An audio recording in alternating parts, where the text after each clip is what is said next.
Alors pour se lancer dans l'aventure entrepreneuriale, il faut d'abord être sûr de soi.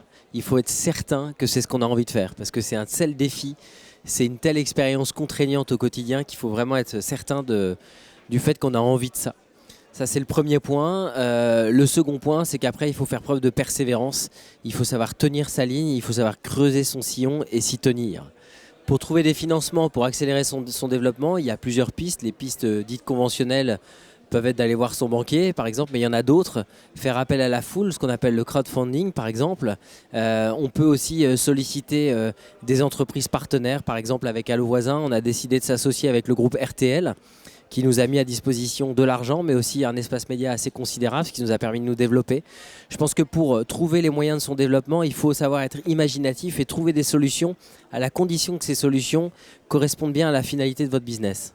Pour être audacieux, les conseils, qu'est-ce que ça pourrait être? Je ne sais pas s'il y a des conseils pour être audacieux, parce que en fait, pour être entrepreneur, il faut être audacieux.